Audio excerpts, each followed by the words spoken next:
সাধারণকে আলেমের সঙ্গে জড়াইয়া দেওয়া, বেনামাজিকে নামাজের সঙ্গে জড়াইয়া দেওয়া, এই ভুল আর জীবনে করবেন না।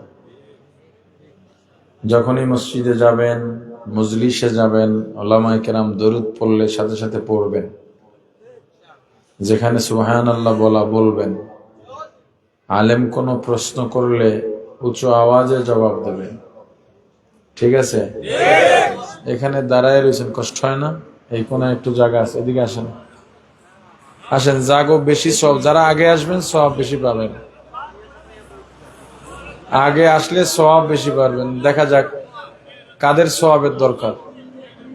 ওই জায়গায় বসতেছে মানে লেড়াইয়া বসতে পারবে না, বাথরুমে যেমনে বয় হেমনে বইতেছে, তবু এদিকে আইব না।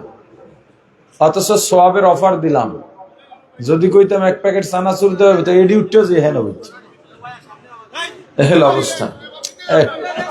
আপনারা কথা কইেন না। আমি যদি গালিও দিই বিশ্বাস করি হেগো ভালো লাগবো, কিন্তু আপনি ভালো কথা কইলে হের বিরক্ত লাগবে। কি ঠিক না? আমি বলি, আপনারা বললেন না। আসেন, ওখানে না, ওখানে না, এদিকে আসতে বলছে, এদিকে। এমনি তো মাঠ ছোট, এর মধ্যে আবার যে একটু ওদিকে দাঁড়ায় রইলেন, এদিকে বললেন না, তো খারাপ দেখা যায়। আর এই মাহফিল এটা কত বছরের? 10ম মাহফিল। এই 10ম মাহফিল, 10 বছর যে মাহফিল হয়ে গেছে, এই মাহফিলের অবস্থা এরকম থাকবে কেন? এই গরিবী হালত কেন? মা যে এক কাতার বাঁশ দিছেন, আমি বাঁশ দেখবো না মানুষ দেখবো? স্টেজ প্যান্ডেল করতে হয়তো 4 বাঁশ, না হয় 6 বাঁশ জোর। স্টেজের মাঝে এভাবে বাঁশ দিলে আলোচকের একটু হলেও সমস্যা হয়। আমার হয়, কার কি হয় জানি না। বাঁকা রাস্তায় হাঁটা নিষেধ, উপায় না থাকলে হাঁটবেন। বাঁকা রাস্তায় হাঁটলে দিল বাঁকা হয়ে যায়, এগুলোর প্রভাব আছে। মুরব্বীরা বলতেন তেঁতুল গাছের নিচে ছাত্ররা দাঁড়াবা না, জেহেন শক্ত হয়ে যায়, কলব শক্ত হয়ে যায়, কারণ তেঁতুল গাছ শক্ত। এগুলোর প্রভাব আছে। নামাজের কাতার সোজা করতে বলে, এটা ওয়াজিব। এবার বোঝেন কত গুরুত্ব সোজা রাখার। এই জন্য ওই সবাই তো বয়ান করে, এক মাইক এলাকা হুজুর, এত হুজুর বয়ান করে গেল, আপনি স্ট্যান্ডার্ড এত লাগান কা? আমি বলি ভাই, এটা যদি একটু বাঁকা থাকে আমার জেহেনের মধ্যে ইফেক্ট করে, আমার সোজা লাগবে, এই জন্য সোজা করি। তো যাই হোক, 10 বছর হয়েছে। আগামী বছর কারে দাওয়াত দেবেন জানি না। এর 3 গুণ প্যান্ডেল করবেন, সুন্দর করে করবেন, প্রচার ভালো করে করবেন, মাহফিলের মতো করবেন, সুন্দর করে। আপনাকে এর প্রতি দাবি নাই। আমি যেটা বলছি সেটা আপনারা একমত না। এখন ঠিক কইলেন, আগে কইলেন না কা? আমি অল্প কিছু কথা বলবো ইনশাআল্লাহ। আমি জিজ্ঞেস করলে জবাব দিয়েন, ঠিক আছে?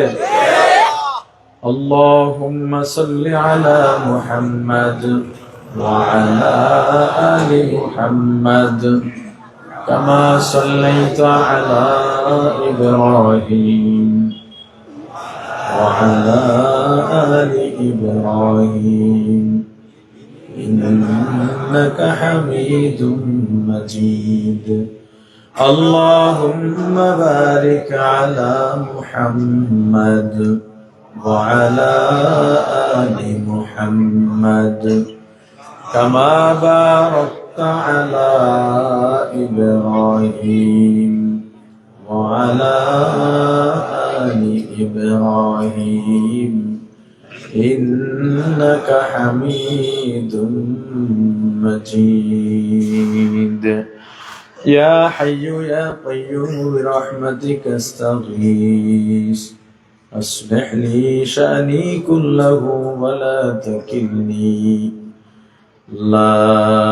تكلني إلى نفسي طرفة عين. الحمد لله. বাতাস এদিক দেয় না, আমি তো খেয়ালই করিনি। আমি বলছি এদিকেও পর্দা নেই। সিকনাগুল জৈন্তপুর সিলেটের হাবিবনগর চা বাগান মুসলিম সমাজের উদ্যোগে 10ম বার্ষিক তাফসীরুল কোরআন মাহফিলের প্রধান অধিবেশনের মহতরম সভাপতি মুআজ্জাজ মুকাররম হযরত উলামায়ে কেরাম দূর দূরান্ত থেকে আগত ইসলাম প্রিয়, দিন প্রিয়, মর্দে মুজাহিদ, আল্লাহ রাব্বুল আলামিনের আশিকিন, জাকিরিন, শাকিরিন মুসলমান ভাইরা, কলিজার টুকরা সমবয়সী যুবক ও ছাত্র বন্ধুগণ, পর্দানিশী মা ও বোনেরা, আল্লাহ তাআলার দরবারে লাখো কোটি শুকর ও সুজুদ যেই মহান রব্বুল আলামিন আমাদেরকে হায়াতে তৈয়বা দান করে দুনিয়ার জান্নাতের বাগান কোরআন ও সুন্নাহর আলোচনার এই মুবারক মজলিসে আশা ও বসার মতো তৌফিক দান করেছেন, আলোচনা শোনার মতো সুযোগ করে দিয়েছেন, এজন্য শুকরিয়া আদায় করি আলহামদুলিল্লাহ। এটা কি চা বাগানের শ্রমিকদের মাহফিল? সারা বাংলাদেশে কত চা শ্রমিক আছে জানেন? মানে আমি এখনই এটা দেখছি, চা বাগান মুসলিম সমাজের উদ্যোগে পোস্টারও এখনই দেখলাম। যাই হোক, প্রায় 17,000 চা শ্রমিক আছে সারা বাংলাদেশে। এর মধ্যে পুরাটা বলতে গেলেই সিলেট। চা শ্রমিকদের একটা আইনি বাধ্যবাধকতা আছে তাদের বাসস্থানের ব্যাপারে। আমি দোয়া করি এদেশে নতুন সরকার তারাই গঠন করুক যাদের মাধ্যমে দেশ, ইসলাম ও মানবতার উপকার হবে। আর আমি এখানে ঠিক না, এখানে আমিন বলেন। চা শ্রমিকদের যে আইন আছে, ওই আইনকে এই পরিমাণ সংস্কার করার দাবি জানাচ্ছি যেই আইনের মাধ্যমে তারা পারিশ্রমিকটা তাদের শ্রম অনুযায়ী পাবে এবং তাদের জন্য অন্তত যেন আশ্রয়ন প্রকল্পের কোনো ব্যবস্থা করা হয়। আল্লাহ বলেন, ইন্না ফি খালকিস সামাওয়াতি ওয়াল আরদ ইখতিলাফিল লাইল ওয়ান নাহার। আসমান আর জমিনের মাঝে আল্লাহর যত সৃষ্টি আছে, এই আল্লাহর সৃষ্টিকে মাখলুক বলে। কি বলে? আল্লাহ হলেন খালেক, আমরা হলাম, আমরা বলে মালিক। একই অবস্থা। আল্লাহ হলেন, বলেন, খালেক। এখন মানুষের নাম আছে না আব্দুল খালেক, কত সুন্দর নাম, ডাকে খালিক কে, কথা বলে না? বিশেষ করে কারো নাম এভাবে ডাকা ঠিক না, এটা অসুন্দর। কিন্তু আল্লাহর নামে যাদের নাম, মানে আল্লাহর সিফাতি নাম, আব্দুর রব, আব্দুর রহমান, আব্দুর রহিম, আব্দুল্লাহ, হ্যাঁ, আব্দুল খালেক, আব্দুল কুদ্দুস, আব্দুল সত্তার, আব্দুল জব্বার আছে না? এই আল্লাহর নামের সঙ্গে যাদের নাম, তাদের নাম ওভাবে বলা যাবেই না। আল্লাহর নাম যাদের, অবশ্যই শব্দ শুরুতে ব্যবহার করবেন। আর ওই খালিকা, রহমান্না, কুদ্দুসা, সত্তারিয়া এভাবে ব্যবহার করা যাবে। আল্লাহ হলেন খালেক, আমরা শুধু আমরা মাখলুক না, গাছ পাতা, তরু লতা, মাছ, পশু পাখি সব কি আসতে পারে। আমি আপনাদেরকে কথা শিখাইতে আসছি। মাঝে মাঝে যদি রাগও হই, কষ্ট পাইবেন? কষ্ট পাইলেও রাগমু, যদি রাগ হই না কাম করেন। খালি ফিটনিটা দিতে পারুন না, ওটা খারাপ দেখা যায়, কথা কয় না? মা বাপ সন্তানকে যদি শুধু আদরই করে, ওই সন্তান মানুষ হবে না। কি করা লাগবে? শাসনও করতে হবে। শিক্ষক যদি ছাত্রকে শুধু আদরই করে, লেখাপড়া হবে? কি করা লাগবে? শাসন করবে। নির্যাতন করা যাবে না, নির্যাতন করা হারাম। শাসন করবে।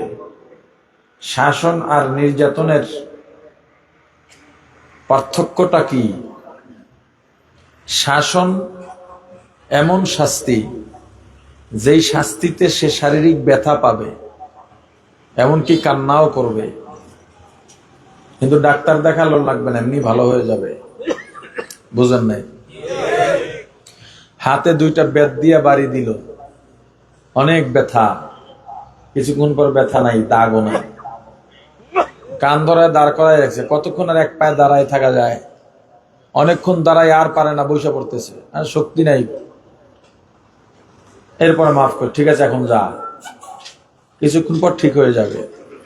বলে একটা ইট হাতের মধ্যে এমনি ধরে দাঁড়ায় থাক। অনেকক্ষণ দাঁড়ায় রয়েছে, আর পারে না, ইট পড়ে যায়। এরপরে সে হাতের মধ্যে বা সিনায় অথবা পাছায় বেত দিয়ে 2-1টা বাড়ি দিল। হাত নামাবি না, আবার একটু কষ্ট করে দাঁড়াইছে। যখন দেখলো আর পারে না, তখন ছেড়ে দিতে হবে।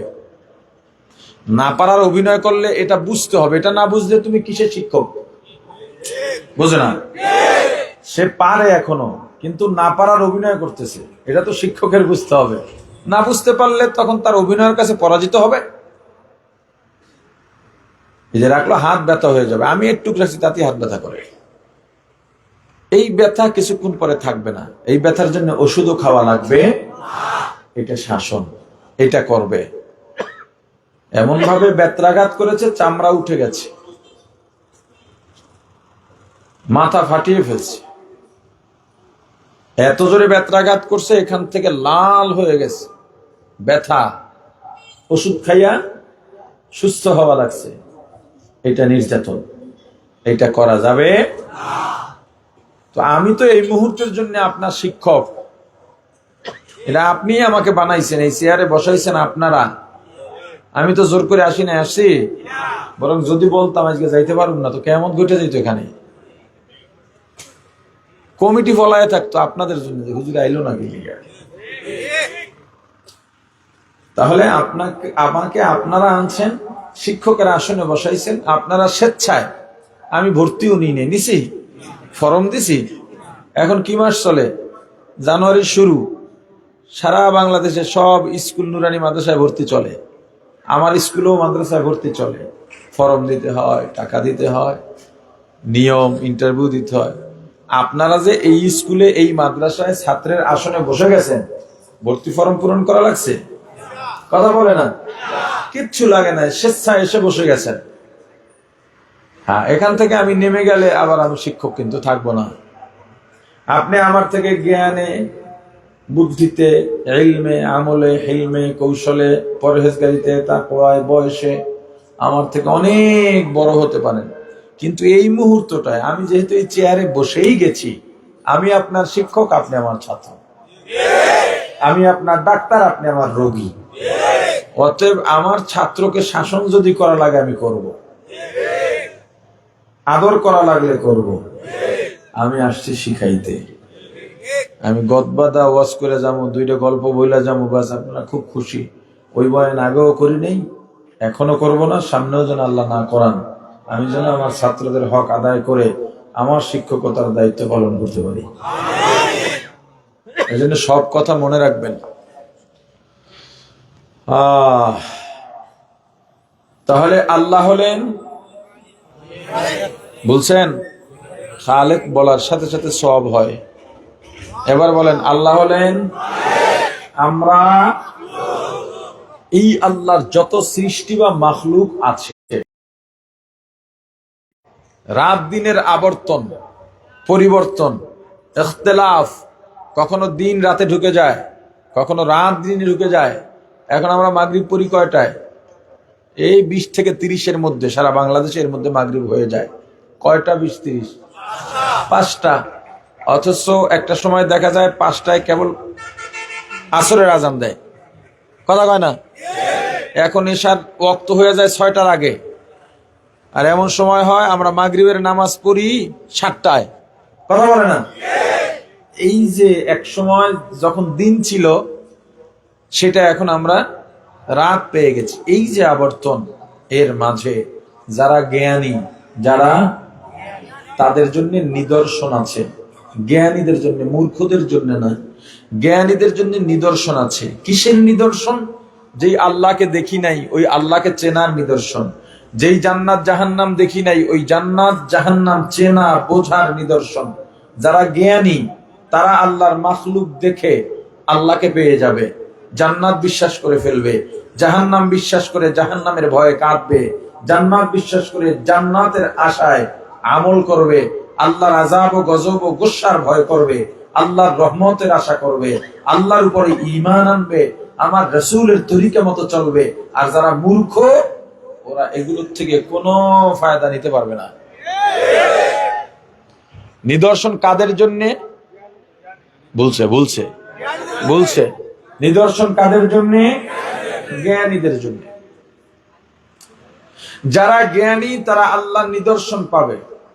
আর যারা মূর্খ, ওই ইঞ্জিনিয়ার হতে পারে, ডাক্তার হতে পারে, বিজ্ঞানী হতে পারে, দার্শনিক হতে পারে, গাছের দিকে তাকাইয়া ও আল্লাহর নিদর্শন পাবে না।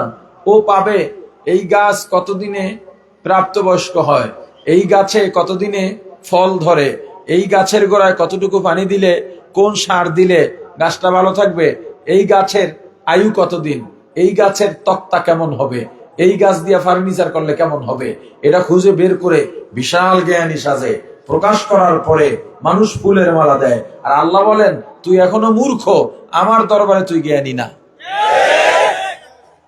আর জ্ঞানী ও গাছের দিকে তাকাইয়াই আল্লাহকে চিনে ফেলে। فأينما تولوا فثم وجه الله।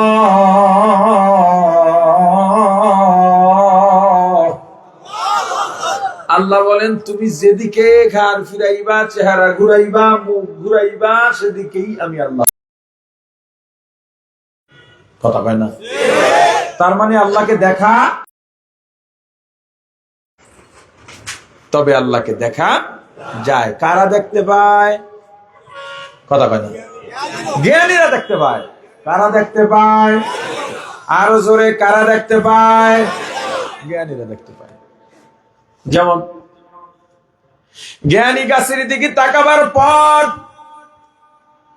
তার ভিতরে চিন্তা, এই যে গাছ দুনিয়ার কেউ বানাইতে পারে নাই, এই গাছ দুনিয়ার কেউ সৃষ্টি করতে পারে নাই, গাছটা কোত্থেকে এলো, গাছটা কিভাবে বেড়ে উঠলো, কে বাড়াইলেন, সব চিন্তা করে চিন্তায় পেয়ে যান এর পিছনে আমার আল্লাহ ছাড়া আর দুনিয়ার আর কেউ নাই।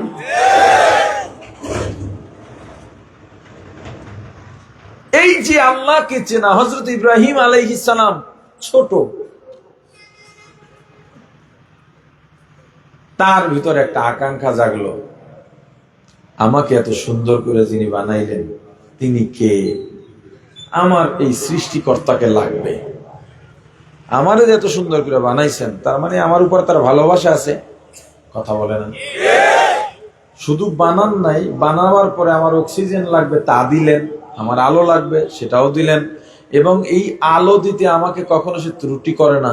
বিদ্যুৎ যাইতে পারে, থাকতে পারে, মোমবাতি জ্বলতে জ্বলতে শেষ হয়ে যায়, হ্যাঁ, এরপরে যদি হারিকেন জ্বালাই, তেল শেষ হয়ে গেলে বন্ধ হয়ে যায়।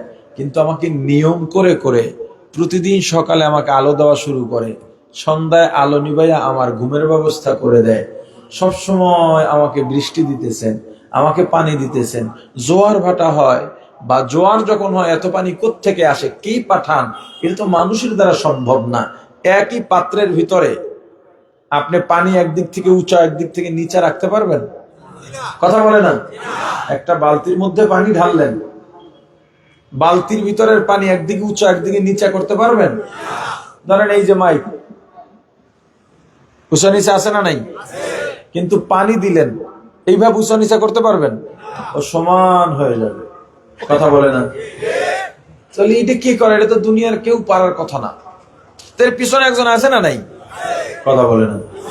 আরো জোরে বলেন, আছে না নাই? মাইক দিয়ে কি অবস্থা, জোর জোর দিয়ে দিয়ে কথা বলা লাগতেছে।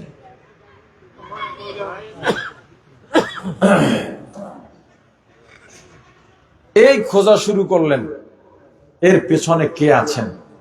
নিয়ম করে করে আমাকে সব দিচ্ছেন।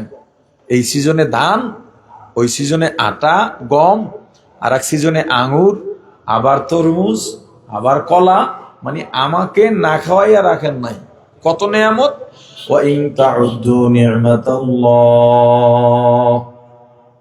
তোমরা যদি আল্লাহর নিয়ামত গণনা করতে চাও, লা তুহসুহা, আল্লাহর নিয়ামত গণনা করে দুনিয়ার কেউ শেষ করতে পারবে না। শুকরে নিয়ামত নি'মাতাত আফজু কুনাদ, কুফরে নি'মাত নি'মাতাত নুকসা কুনাদ। আলহামদু লিমান কদ্দারা খায়রান ওয়া খাবালা, الحمد لمن قدر خيرا وخبالا، والشكر لمن صور حسنا وجمالا، والشكر لمن صور حسنا وجمالا، فرد صمد عن صفة خلق بريء، رب أزلي خلق خلق كمالا، رب أزلي خلق الخلق كمالا، لا إله إلا الله، لا إله إلا الله، لا إله إلا الله، لا إله إلا الله، لا إله إلا الله، لا إله إلا الله। প্রাণের ভাই আমার, আল্লাহর এত নিয়ামত, এই নিয়ামত আমাকে কে দিলেন? এত সুন্দর করে আসমান কে বানাইছে? হযরত ইব্রাহিম আলাইহিস সালাম নিজে নিজে আমার আল্লাহকে খুঁজে বেড়ান। বাবাকে জিজ্ঞেস করলেন, বাবা আমাকে কে বানাইছেন? দেখতে চাস? বলে হ্যাঁ দেখতে চাই। নিয়ে গেছে মূর্তির ঘরে, কীর্তির ঘরে, মূর্তির ঘরে। কয় এরা সবাই মিলে তোরে বানাইছে, এ ছোট খোদা, এ মাইজা খোদা, এ হাইজা খোদা, এ বড় খোদা। বাপে বের হয়ে গেছে। ছেলের মনে বড় আশা, আমারে যে বানাইছে তার সাথে আমার কথা বলতে হবে। যে আমাকে এত সুন্দর করে বানাইছেন যিনি, তিনি না জানি কত সুন্দর। কথা কয় না? যাইয়া কথা বলে, একটা কথা কয় না। সামনে নাস্তা বানিয়েছে, পেটে কি ক্ষুধা লাগছে? ক্ষুধা, রাগ করেন না, খাইয়া লন। তবু কথা বলেন, এত সুন্দর করে আমারে বানাইছেন, আপনি আমার সাথে কথা বলেন। কথা কয় না, খায় না। দেন নাহের মধ্যে মাছি পুরে ভিতরে যায়, মাছিও তাড়াইতে পারে না। কয় যে নিজের মাছিটা পর্যন্ত তাড়াইতে পারে না, ও আমার মতো এত সুন্দর মানুষ বানাইবে কেমনে? কুড়াল নিয়ে হোমানে কোপা সব ডিরে শোয়াই আলাইছে। বড়টার কান্দে কুড়াল রাইখা বাইরে গেছে। এখন লিডাররা আসছে, বাপ সহ আইসা থেকে সব ডিক উপকার নাস্ত নাবুদ করে আলাইছে, সব সাবা সাবা হয়ে গেছে। বড়টার কান্দে কুড়াল, বাপে বুঝে গেছে। পোলায় আমার জিজ্ঞেস করছিল আমার মালিককে, আমি জিজ্ঞেস করছি, আমি বলেছিলাম এরা নিশ্চয়ই ইব্রাহিম কিছু করেছে। ইব্রাহিমকে তলব করা হলো, ইব্রাহিম এগুলো কার কাজ? বিশ্বাস করেন আমি জানি না। তো কে জানে? ওই বড়টার দ্বারা জিগান, ওর কান্দে কুড়াল, এগুলো ওর কাম। আরো কি কথা বলতে পারে? ও কোপাইবে কেমনে? ও তো নিজেই কথা বলতে পারে না। ওরে বানাইছি তো আমরা। যাকে তোমরা নিজ হাত দিয়া বানাইছো, সে কিভাবে আমাদের সৃষ্টিকর্তা হতে পারে? সূর্যের দিকে তাকায়, মনে করে এটাই বুঝি আমার আল্লাহ।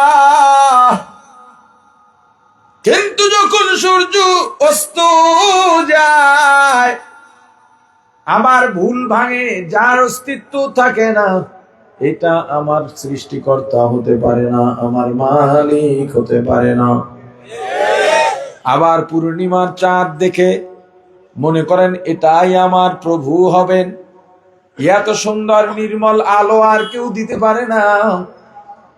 কিন্তু আবার দেখা যায় অমাবস্যায় চাঁদের কোনো অস্তিত্ব নাই। আস্তে আস্তে খাইতে খাইতে খাইতে খাইতে চাঁদ এক সময় বিলীন হয়ে যায়।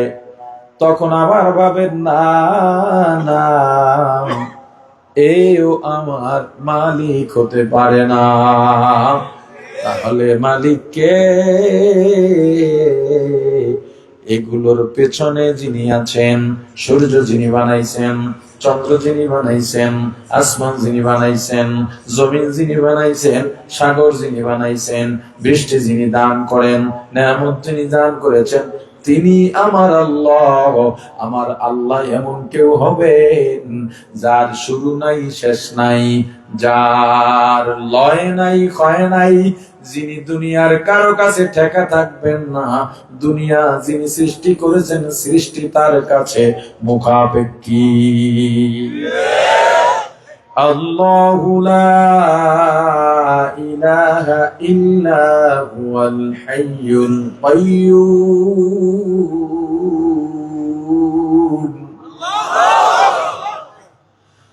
হুয়াল্লাহুল্লাযী লা ইলাহা ইল্লা হুয়া আলিমুল গায়ব।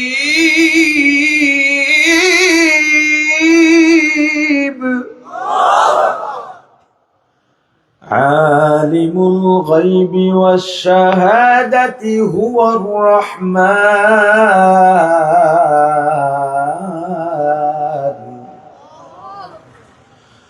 হুয়ার রহিম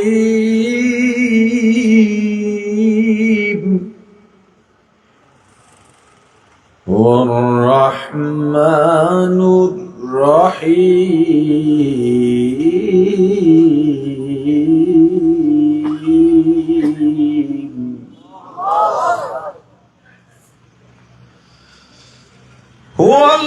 হুয়াল্লাহুল্লাযী লা ইলাহা ইল্লা হুয়া আলিমুল গায়বি ওয়াশ শাহাদাতি হুয়ার রহমানুর রহিম।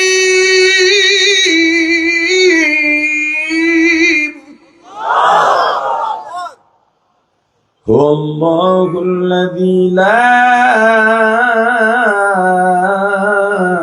ইলাহা ইল্লা হু আল মালিকুল কুদ্দুসুস সালাম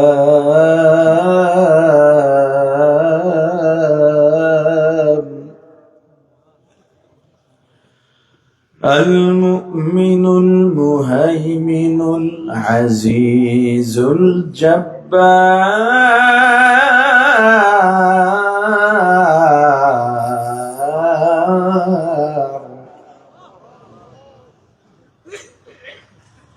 আল মুতাকাব্বিরু সুবহানাল্লাহ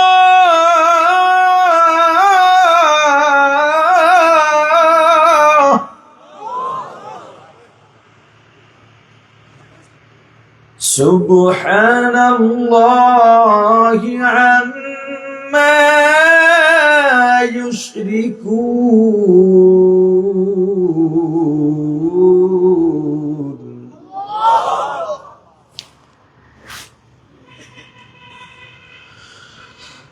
হুয়াল্লাহুল্লাযী লা ইলাহা ইল্লা হুয়াল মালিকুল কুদ্দুসুস সালামুল মুমিনুল মুহাইমিনুল আজিজুল জাব্বারুল মুতাকাব্বিরু সুবহানাল্লাহ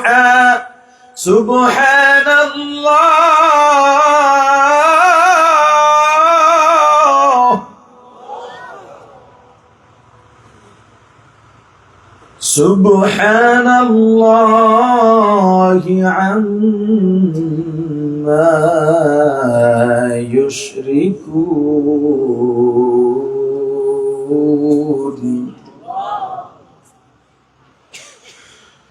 আল্লাহুল খালিকুল বারিউল মুসাব্বিহু লাহুল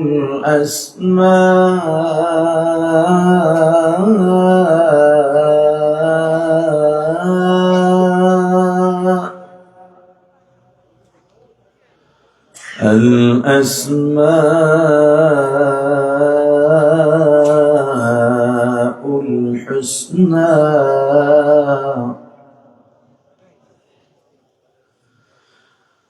হুয়াল্লাহুল খালিকুল বারিউল মুসাব্বির লাহুল আসমাউল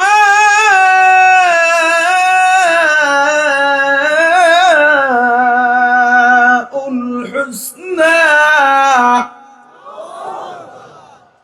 يسبح له ما في السماوات والأرض وهو العزيز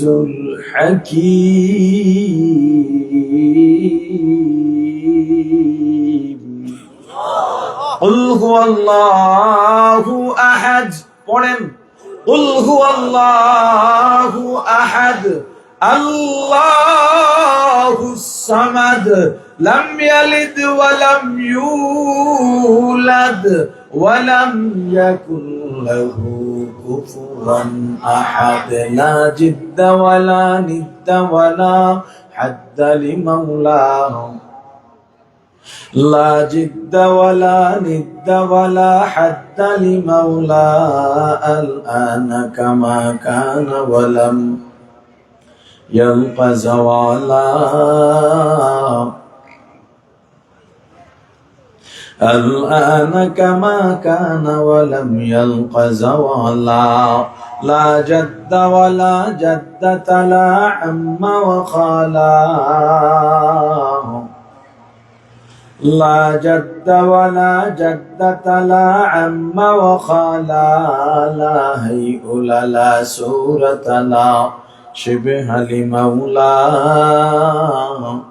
لا هيئ لا سورة لا شبه لمولاه لا إله إلا الله لا إله إلا الله لا إله إلا الله لا إله إلا الله لا إله إلا الله لا إله إلا الله প্রাণের ভাই আমার, হযরত ইব্রাহিম জ্ঞানী ছিলেন, এজন্য তিনি আল্লাহর পরিচয় পেয়েছেন। অথচ আমরা শেষ নবীর উম্মত, যেই নবীর উম্মত হওয়ার জন্য কত নবী রাসূলরা পর্যন্ত আমার আল্লাহর দরবারে ফরিয়াদ করেছেন। আমরা ফরিয়াদ করি নাই, দোয়াও করি নাই, মুনাজাতেও বসি নাই, তাহাজ্জুদেও বসি নাই। বিনা দোয়ায়, বিনা দরখাস্তে, বিনা সুপারিশে আল্লাহ আমাদেরকে আখিরি জামানার নবী, রাহমাতুল লিল আলামিন, সাইয়্যিদুল মুরসালিন, ইমামুল মুরসালিন, খাতামুন নবীন, শাফিউল মুযনিবিন, উম্মতের কান্ডারি, মানবতার মুক্তির দূত সাইয়্যিদুনা মুহাম্মাদুর রাসূলুল্লাহ সাল্লাল্লাহু আলাইহি ওয়াসাল্লামের উম্মত বানায়া পাঠাইছেন। তুমি কেন আমার আল্লাহকে চিনবা না, জ্ঞানী হইবা না? ব্যবসা করো, সব হিসাব বোঝো, অথচ তুমি অঙ্কে মাস্টার না, অঙ্কে লেখাপড়াও করো নাই। আমি এটা মোটামুটি নিশ্চিত দিয়া বলতে পারি, আপনাদের জৈন্তাপুর থানার মধ্যে যতগুলো মুদি দোকান আছে, 90% মুদি দোকানের দোকানদারিরা কিন্তু লেখাপড়া করা না, বলার মতো লেখাপড়া করা না। কোন শিক্ষিতের মুদি দোকান দিতে দেখছেন? তার মানে যারা দোকানদার তারা ভুল করতেছে তা না, তারা ছোট তাও না। আমি যেখানে আপনাকে ফোকাস করতে চাই সেটা হলো এই মুদি দোকানের হিসাবে কোনো ভুল নাই। বহু শিক্ষিত মানুষ মুদি দোকানে যায় হিসেবের সিস্টেম দেখতে। দুনিয়ার হিসাব বুঝলা, দুনিয়ার পাওনা বুঝলা, দুনিয়ার অধিকার বুঝলা, দুনিয়ার দায়িত্ব বুঝতে পেরেছো। তুমি জানো বিবির উপরে তোমার দায়িত্ব আছে, সন্তানের উপর তোমার দায়িত্ব আছে, মা বাবার উপরে তোমার দায়িত্ব আছে, যার জন্য বিবির শাড়ি যদি পুরান হয়ে যায়, বিবির কাপড় যদি পুরান হয়ে যায়, বিবির থ্রি পিস যদি পুরান হয়ে যায়, তুমি নতুন কাপড় কিনে দাও, কারণ তুমি জানো তোমার দায়িত্ব আছে। শীতের দিন এলে তাকে শীতের পোশাক কিনে দাও, জানো তুমি তোমার দায়িত্ব আছে। সন্তানের জন্য তুমি যা যা প্রয়োজন দিয়ে দাও, কারণ জানো তোমার দায়িত্ব আছে। শীতের দিন সকালে বের হওয়া মুশকিল, তবু তোমাকে কেউ ঘরে বেঁধে রাখতে পারে না, বের হয়ে যাও কাজের জন্য, কারণ তুমি জানো তোমার উপরে দায়িত্ব আছে। কিন্তু তুমি এটা কেন জানলা না, তোমার উপরে আল্লাহকে চেনার সবচেয়ে বড় দায়িত্ব আছে। তুমি এটা কেন জানলা না, তোমার অনেক চাওয়া পাওয়া আছে। কি তোমার চাওয়া, কি তোমার পাওয়া ভুলে গেছো? চাওয়া পাওয়া নিয়ে আন্দোলন করো, চাওয়া পাওয়া নিয়ে গ্রুপিং করো, মারামারি করো, খুনাখুনি করো, কিন্তু তোমার চাওয়া ইহদিনাস সিরাতাল মুস্তাকিম, তোমার পাওয়া জান্নাতুন নাঈম, জান্নাতুল ফিরদাউস। তোমার দায়িত্ব আছে জান্নাত কোন পথে এটা জানা, জাহান্নাম কোন পথে এটা জানা।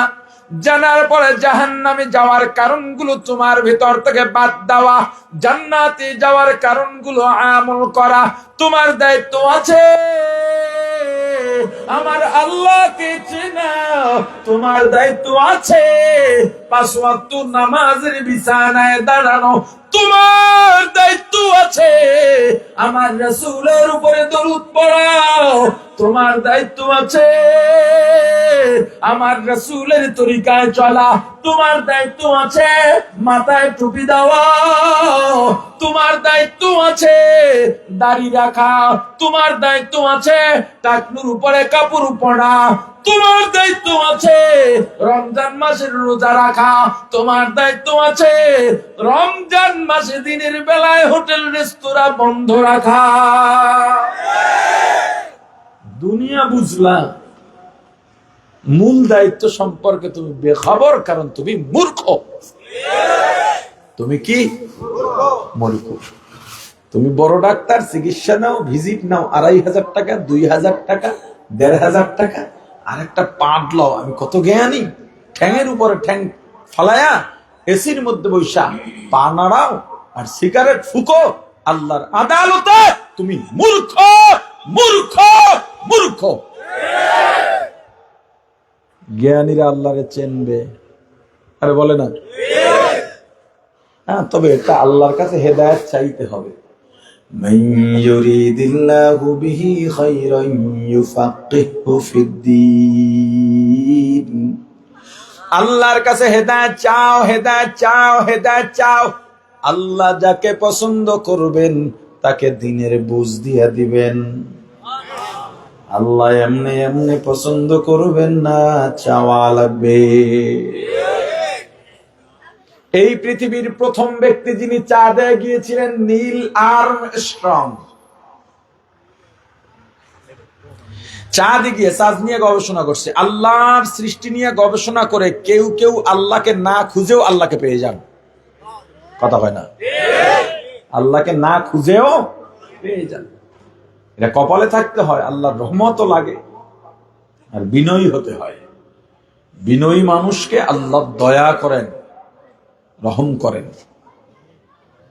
চাঁদে গেছেন,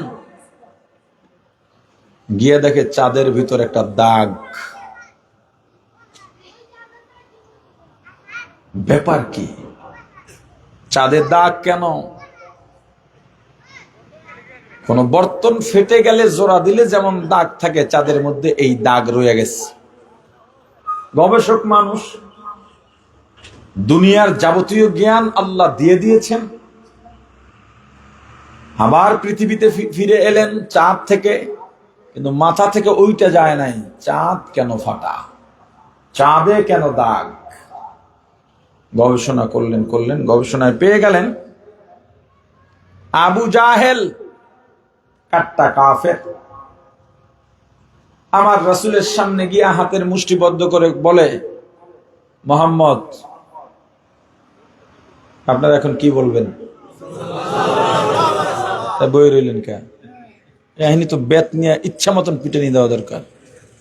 এতক্ষণ কি পড়াইলাম আর কি পাইলাম? আল্লাহ রাসূলের সামনে হাতের মুষ্টিবদ্ধ করে বলে, মোহাম্মদ বলো তো আমার হাতের মুষ্টিতে কি আছে? বলে, চাচা বললে কি হবে? আবু জাহেল তো রাসূলের চাচা যারা কাফির ছিলেন এদের সাথেই চলাফেরা, ওই হিসেবে বললাম আর কি, যে চাচা হাতের মধ্যে কি আছে বললে কি হবে? যদি বলতে পারো ঈমান আনবো। হুজুর বলেন, আমি বলবো না হাতের ভিতরে যেটা আছে ওইটাই বলবে? আবু জাহেল কি পাগল হইছো? হাতের মধ্যে কি আছে সেটা তো আমি জানি, কথা কইবে কোত্থেকে? ওর কি জীবন আছে? এর মধ্যে হাতের মুষ্টির ভিতর থেকে ছোট্ট পাথর বা খেজুরের আটি বলে উঠল, আশহাদু আল্লাহ ইলাহা ইল্লাল্লাহু ওয়াহদাহু লা শারীকা লাহু ওয়া আশহাদু আন্না মুহাম্মাদান আবদুহু ওয়া রাসূলুহু। আবু জাহেল কয়, মুহাম্মদ তুমি তো বিশাল জাদুকর। চলে গেছে। ওয়াদা ছিল কি? বলতে পারলে ঈমান আনবে, আনছে? আবু জাহেল মার্কে একদল আছে না, ওরে যত বুঝাইবেন যত বলবেন কাজই হবে না, কোনো কাজই হবে না, ও ওর পথেই চলবে। এমন বেয়াদব আছে না নাই? আর একদিন মোহাম্মদ আজকে যদি এটা কাজ করে দিতে পারো তলি ঈমান আনবই আনবো। বলে, কি বলেন? এটা পোড়া খেজুরের আটি লইস, কয়টা মাটিতে লাগাও, পরে ওই খেজুর আমার খাইতে হবে, আমার খাওয়াই দেখো, আমার রাসূল পারছিলেন? কথা বলে না? আবু জাহেল মানছে। আর একদিন আইছে, মোহাম্মদ আজকে একটা কাজ করে দেখাও। আবার কি করা লাগবে? যে জাদুকরের জাদু দুনিয়ায় কাজ করে, আসমানে কাজ করে আসলে তুমি আসমানে একটা কাজ করাইয়া দেখাইতে পারো, তাহলে বুঝবো তুমি জাদুকর না, তুমি সত্য রিসালাত নিয়ে আসছো, তুমি রাসূল নবী, আমি ঈমান আনবো। কি করা লাগবে? বলে, আকাশের চাঁদকে দুইটা খণ্ড করে দেখাও, ভাগ করো। আমার রাসূল আঙ্গুল দুইটা ভাগ হয়ে গেছে। আবু জাহেল ডাক দিয়ে বলে, মুহাম্মদ দুনিয়ার জাদুকরের জাদু দুনিয়ায় কাজে লাগে, তুমি এমন বড় জাদুকর, তোমার জাদু আসমানেও কাজে লাগে, অতএব আমি তোমার উপরে ঈমান আনলাম না।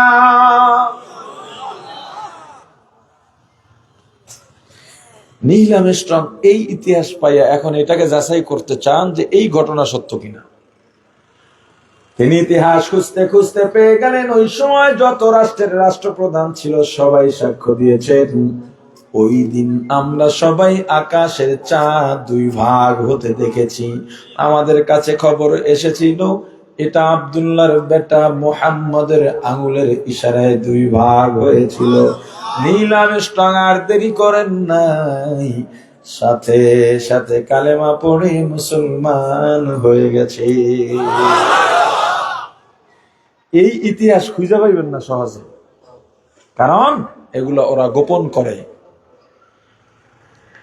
এই পৃথিবীতে এমন এমন ঘটনা ঘটেছে ইসলামের পক্ষে, যেগুলো ইয়াহুদি খ্রিস্টান বেদিনরা হাইড রেখেছে যাতে মানুষ না জানতে পারে, জানলে তো মানুষ ইসলামের দিকে ধাবিত হবে। এসব ঘটনা আমরা যখন ফেলে রাখা ইতিহাস, বাজেয়াপ্ত ইতিহাস, এই সমস্ত বই পড়ে সামনে নিয়ে আসি, তখন আমাদেরই স্বজাতি একদল কি বলে, কেসা কাহিনী কয়, ওদের মধ্যে কোরআন হাদিস নাই। ওরে গাধা, এই কেসা কোরআন হাদিসে আইব কোথেকে? কোরআনের সময় আছে? কোরআন নাজিল হওয়া বাকি আছে? নবী কথা কয় না? নীল আর্মস্ট্রং কি নবীর জামানার? আরে সেদিনকার। তার ঘটনা কোরআন আইব কেমনে? কোরআন তো এর আগেই বহু আগে আলিয়াউমা আকমালতু লাকুম দীনাকুম ওয়া আতমামতু আলাইকুম নি'মাতি ওয়া রাদিতু লাকুমুল ইসলাম দীনা কয়া কোরআন নাযিল শেষ। ওরা হলো ওই পাশ্চাত্যবাদীদের এজেন্ডা বাস্তবায়ন করতে আসছে হুজুর বেশে, যাতে এই বেশ দেখে তো এই দেশের মানুষ আবেগ আপ্লুত হয়ে যায়, শ্রদ্ধা করে, ভক্তি করে। তো এই বেশ ধরে এদেরকে বিভ্রান্ত ভালোভাবে করা যাবে, এজন্য তারা বলে হুজুররা কিসসা কাহিনী বলে বেড়ায়। যেই কিসসা কাহিনীতে শরীয়তের কোনো বিরোধী কিছু নাই, যেই কিসসা কাহিনী শুধু হাসাবার জন্য হয় না, যেই কিসসা কাহিনীর মাধ্যমে রাসূলের প্রতি মহব্বত বাড়ে, আল্লাহ শান মানের কথা আছে, আল্লাহর ইজ্জত শান মান বেড়ে যায়, ওই কিসসা কাহিনী শুধু ভালোই না, ওইটা মানুষকে বারবার শোনানো উচিত। কারণ কিসসার মাধ্যমে, গল্পের মাধ্যমে, ইতিহাসের মাধ্যমেই মানুষ বেশিরভাগ পরিবর্তন হয়। এটার প্রতি মানুষের এত বেশি আকর্ষণ, ফলে কোরআনের ভিতরে আল্লাহ এত বেশি কিসসা কাহিনী দিয়ে দিয়েছেন, দেখুন শেষ নাই। আরে কথা বলে না? নাইলে আমরা মুসা আলাইহিস সালামের ঘটনা জানতাম কেমনে? ইব্রাহিম আলাইহিস সালামের ঘটনা জানতাম কেমনে? ইউসুফ আলাইহিস সালামের ঘটনা জানতাম কেমনে? গাভীর ঐতিহাসিক ঘটনা জানতাম কেমনে? সূরা বুরুজের মাধ্যমে সেই ঐতিহাসিক ঘটনা জানতাম কেমনে? কথা বলে না? কে জানাইছেন? আল্লাহ কোরআনের মূলনীতি তো রাখছেন। বয়ান বলছেন নামাজ পড়, এরপরে বয়ান করছেন 11-12% মানে ভাগ। আপনি যদি কোরআনকে 12টা ভাগ করেন, 12 ভাগের 1 ভাগে শুধুমাত্র আমাদের জন্য বিধান আছে, শরিয়া আছে। বাকি 11 থেকে 12 ভাগ এই শরিয়া মানবা আর না মানলে কি হবে এই ব্যাপারে বয়ান। এই বয়ান করতে গিয়ে কখনো জাহান্নামের ভয় দেখাইছেন, জান্নাতের আশা দেখাইছেন, আল্লাহর রহমতের আশা দেখাইছেন, আল্লাহর গোস্বার ভয় দেখাইছেন, আবার ঘটনা শুনাইছেন। কারণ মানুষ ঘটনার প্রতি বেশি আকৃষ্ট। বয়ানে আল্লাহর মূলনীতি তো এইটা। আরে কথা বলে না? কোরআনে তো এই মূলনীতি আল্লাহ রেখেছেন। তাহলে আলোচক নিজের এলেম জাহির করতে গিয়া শুধু ঘটনার বিরুদ্ধে বলবে কেন? তুমি বলো তোমার ঘটনা জানা নাই, বা বলবা না, ইচ্ছা, বিরোধিতা কেন করো? নীল আর্মস্ট্রং মুসলমান হয়ে গেছে, মাইকেল জ্যাকসন বিশ্বের শ্রেষ্ঠ পপ সম্রাট। এক এক কনসার্টে হাজার হাজার মানুষ জমা হয়, লক্ষাধিক মানুষ জমা হয়ে যেত। কোটি কোটি ডলার বাজেট করে তার আয়োজন করা হতো। শুনেছি, পড়েছি, তার কনসার্টে তিনি যখন গান বলতেন, অনেক যুবক যুবতী আবেগ আপ্লুত হয়ে জায়গায় হার্ট অ্যাটাক করে মারা যেত। আমি বহু আগে ইনকিলাবে এটা পড়েছি। অনেকে মিথ্যা প্রমাণিত করতে চায়। লাভ কি মিথ্যা প্রমাণিত করে? বরং তুমি ইসলামের শান ফুটিয়ে তোলো। যদিও এটা নিয়ে বিতর্ক আছে, আমি ভালোটাকে বেছে নিলাম। মাইকেল জ্যাকসন মসজিদের পাশ দিয়া যান, মসজিদের আজান কানে চলে এলো। আজান কত সুন্দর! মক্কা মদিনার আজান শুনছেন না? এত বক্তারাও স্টেজে দেয়। মুয়াজ্জিন, ভালো মুয়াজ্জিন রাখবেন। আল্লাহু আকবার, কি একটা অবস্থা! আর আজান শুনলেও বেনামাজি মসজিদে দৌড় দেবে। কথা কয় না? অবশ্যই মুখলেস মানুষ লাগবে, ভালো মুয়াজ্জিন রাখবেন, সুন্দর আজান দেন মুয়াজ্জিন রাখবেন। আজান শুনে থমকে দাঁড়িয়ে গেলেন, চিন্তা করলেন আমি গান গাই, আমার গানের পাগল সারা দুনিয়ার মানুষ। এই গান আইলো কোত্থেকে? এত সুন্দর গান। সেক্রেটারিকে বললেন ওই গান কখন বলা হয়, শিল্পীকে নিয়ে আসো, আমি এই গান শুনবো। পিএস বলল আপনার শোনা লাগবে না, ওই গান দৈনিক 5 বার দেওয়া হয়, আপনি চাইলেই গিয়ে শুনতে পারবেন। তবে ফজরের সময় পারবেন না, কারণ ওই সময় আপনি ঘুমায় থাকেন। বলো ওই গানের এমন ভক্ত আমি হয়ে গেলাম, সারা পৃথিবী আমার জন্য পাগল, আমি আজানের জন্য পাগল। মাইকেল জ্যাকসন মুসলমান হয়ে গেছেন। মুসলমান হওয়ার পরে মাইকেল জ্যাকসন আল্লাহর 99 নামের উপরে গান বানাইছিল, সারা বিশ্বে ভাইরাল হয়েছিল। এমনি আল্লাহর 99 নাম বানাইছে, একেবারে এত দরদ হয়ে গেছে খ্রিস্টান হইয়া ও মুসলমান হইছে। কাফেরদের মেজাজ গরম, তাদের তো খবর হয়ে গেছে। ব্যক্তিগত চিকিৎসককে দিয়া ভুল চিকিৎসা করাইয়া ওষুধ খাওয়াইয়া আস্তে আস্তে মাইকেল জ্যাকসনকে মেরে ফেলেছে। যারা পেপার পত্রিকা পড়েছেন জানেন মাইকেল জ্যাকসনের হত্যা নিয়ে অনেক ইনভেস্টিগেশন হয়েছে, শেষ পর্যন্ত ধামা চাপা দেওয়া হয়েছে। মাইকেল জ্যাকসনের ভাই মাইকেল জ্যাকসন মারা যাওয়ার পর বলে, আমার ভাই মুসলমান হয়েছিল, নাম রেখেছিল মিকাইল। আল্লাহর সৃষ্টি নিয়ে গবেষণা করো।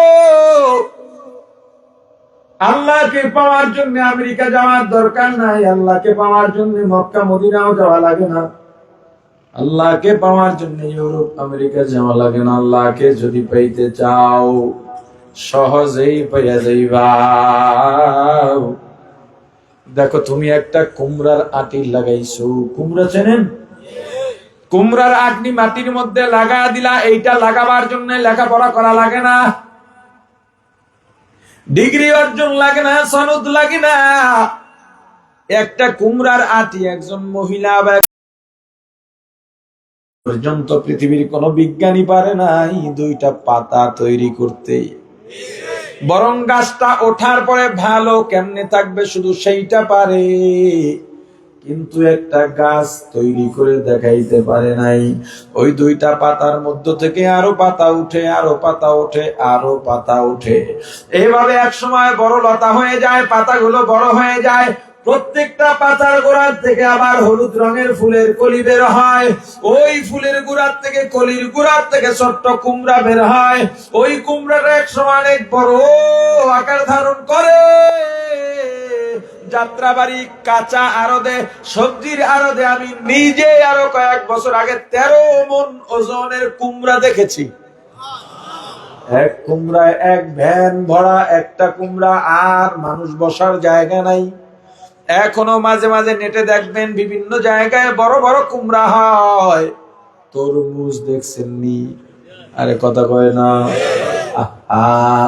একটা কুমড়া গাছ, ওই গাছের নিচে তুমি একটু মাটি ঘুরে দেখো, কোনো মেশিনারি আসেনি নাই, বিদ্যুতের লাইন আসেনি নাই, উপরিভাগে কয়েকটা চিকন চিকন শিকড়, বাচ্চারাও টান দিলে মূল সহ উঠে যাবে, ভারী কোনো শিকড় নাই। ওই গাছের লতাটা তুমি টুকরা টুকরা করে কাটো, ওই টুকরার মধ্যে কুমড়াও পাইবা না, কুমড়ার আটিও পাইবা না, ফুলও পাইবা না, পাতাও পাইবা না, কলিও পাইবা না। কুমড়ার মধ্যে এক ধরনের স্বাদ, কুমড়ার সিল্কা ভেজে যদি চিংড়ি মাছ দিয়া ফ্রাই করো ওইটার এক ধরনের স্বাদ, ডাটার মধ্যে এক ধরনের স্বাদ, কুমড়ার আটি শুকাইয়া যদি টেলে খাও আর এক ধরনের স্বাদ। কুমড়ার শাকের এত মজা, সবাই পাগল। কুমড়ার যে কলি আছে হলুদ ফুল, ওই ফুলগুলো যদি চিংড়ি মাছ দিয়া ভাজো ওইটাই আর এক মজা। এত চিকন লতার মধ্য দিয়া এতগুলো বান্দার রিজিকের ব্যবস্থা করলেন। এত বড় কুমড়া কে বানাইলেন? দুনিয়ার কেউ দাবি করে নাই এই কুমড়া আমাদের গবেষণার ফল। দুনিয়ার কোন বিজ্ঞানী বলে নাই এটা আমরা বানাইছি। কেউ দাবি করে নাই কুমড়া আমাদের সৃষ্টি, আমাদের গবেষণা বলছে নাকি? যেহেতু কেউ বলে নাই, আল্লাহ বলছেন এটা আমি বানাইছি। আল্লাহ দাবি করার পর যেহেতু কেউ আর মামলা করে নাই, আপিল করে নাই, আল্লাহর দাবি মিথ্যা, যেহেতু আপিল করে নাই, তাহলে এর পিছনের মালিক সাব্যস্ত হলেন কে? জোরে বলেন। তাহলে আমার আল্লাহ আছেন না নাই? ওরে মানুষ, তোমার দিকে তাকাও, তুমি একজন মানুষ, একটা জিহ্বা। একবার ইলিশ মাছ মুখে দিছো, এক রকমের স্বাদ, একটু পরে আবার মিষ্টি মুখে দিছো, আর এক রকমের স্বাদ, একটু পর আবার মরিচ মুখে লাগছে, ঝাল লাগে। ওরে বান্দা, দুনিয়ার কেউ আজ পর্যন্ত তোমাকে এই জিহ্বার মতো একটা জিহ্বা বানাইয়া দেখাইতে পারে নাই, তোমার চোখের মতো চোখ বানাইয়া দেখাইতে পারে নাই, তোমার নাক বানাবো নাকের মতো নাক বানাইয়া দেখাইতে পারে নাই, তোমার সুন্দর চেহারার মতো চেহারা বানায়া দেখাইতে পারে নাই। দুনিয়ার মানুষ যেহেতু এখানে ফেল, আল্লাহ বলেন আমি তোদেরকে বানাইছি। এত বড় আসমান, একটা খুঁটিও নাই, কোথায় শুরু আর কোথায় শেষ কেউ জানে না। কোন বিজ্ঞানী বলে নাই এই আসমান আমি বানাইছি। আল্লাহ বলেছেন আসমান আমার তৈরি। কেউ কে সাব্যস্ত হলেন? জোরে বলেন। তাহলে আল্লাহ আছেন না নাই? ওরে আমার ভাই বলেন, পানির মধ্যে মাটি ভাসে না ডোবে? কথা বলে না? ইট, লোহা, বালু, পাথর না, যেই পানিতে ছোট্ট একটা বালির মুষ্টি ফেলাইয়া ভাসাইতে পারি না, এক টুকরা মাটির ঢিলা ভাসাইতে পারি না, এক টুকরা লোহা বা পাথর ভাসাইতে পারলাম না, দুনিয়ার কোন বিজ্ঞানী পারবে না, শক্তি নাই। এরপরও এত বড় জমিন, কোথায় জমিনের শুরু কোথায় শেষ কেউ জানে না। এত বড় জমিনের উপরে অট্টালিকার শেষ নাই, বড় বড় পাহাড়ের শেষ নাই, গাছপালার শেষ নাই, কোটি কোটি মানুষ, কোটি কোটি ঘর বাড়ি, কত ধরনের। জোরে ডাক দাও আল্লাহ, আরো জোরে বলো আল্লাহ। ওরে মুমিন, তুমি ওই আল্লাহকে কেন চিনবা না? আল্লাহকে না নিয়ে যদি কবরে যাও, একবারও কি চিন্তা করছো ওই কবরটা কেমন ভয়ঙ্কর জায়গা? এই যে চলাফেরা করি, আজরাইল এক সময় সামনে দাঁড়ায় যাবে, আজরাইল কেমন হবে জানি না। এই যে কথা বলি, এই যে চলি, এই লেনদেন চলাফেরা, হঠাৎ আজরাইল সামনে দাঁড়ায় যাবে, দেখা তো হবে। থাকবো মাঝে মাঝে কবরস্থানে যাও, মাটির সঙ্গে কথা বলো, কবরের সঙ্গে কথা বলো। ওই কবরে একা আমি কেমনে থাকব? কবরের অন্ধকার এত ভয়ঙ্কর, এত ভয়ঙ্কর অন্ধকার দুনিয়ার মধ্যে নাই। আজকে আমার ঘরে যদি কেউ না থাকে, একা আমি রুমে থাকতে পারি না, বাতিগুলো জ্বালায় রাখা লাগে, একা এক রুমে অন্ধকারে থাকতে ভয় পাই। আর ওই কবরে একা কেমনে থাকবা? কবর কিন্তু সাধারণ জায়গা না, কবর কিন্তু দৈনিক তোমাকে ডাকে। একটু অন্তর দিয়া অনুধাবন করার চেষ্টা করো, ওই কবরে যাওয়াই লাগবে, যাওয়াই লাগবে। ওই কবরটা কঠিন, কবর কিন্তু দৈনিক তোমাকে আমাকে ডাকে আর বলে বুনিয়াদম, আমি কবর কিন্তু ভালো জায়গা না, আমি কবর কিন্তু সব বিশ্বর ঘর, আমি কবর কিন্তু জাহান্নামের আগুনের গাড়া। যদি আল্লাহকে না নিয়ে কবরে আসো,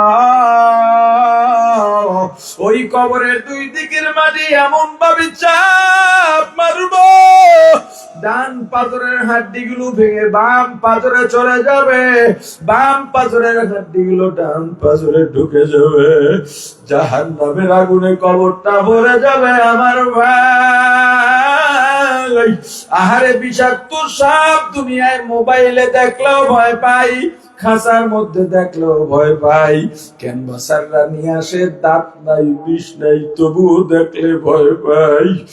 আহারে তবুও দুনিয়ায় সাপে দংশন করলে এখন চিকিৎসা আছে, সাপে কাটতে চাইলে তার থেকে মাপ পাওয়ার জায়গা আছে, জায়গা পরিবর্তনের জায়গা আছে। ওই কবরে যখন বিষাক্ত সাপ, জাহান্নামের সাপ করতে করতে আসবে, কোথায় পালাবি? পালাবার জায়গা পাবি না। আবার আল্লাহ এত দয়ার আল্লাহ, ওই আল্লাহকে কেন চেনো না? এক মহাজনের কাজ করো, 10 টাকা তোমাকে মাইনে দেয়, 500 টাকা মাইনে দেয়।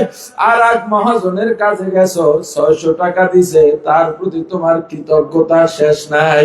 রিক্সা চালাও, একজন প্যাসেঞ্জার তোমাকে 10 টাকা ভাড়া দিছে, আর একজন 5 টাকা ভাড়ায় দিছে। যে 5 টাকা সুবিধা ভাড়ায় দিল, তার প্রতি তোমার কৃতজ্ঞতার কোনো শেষ নাই। আর আমার আল্লাহ এত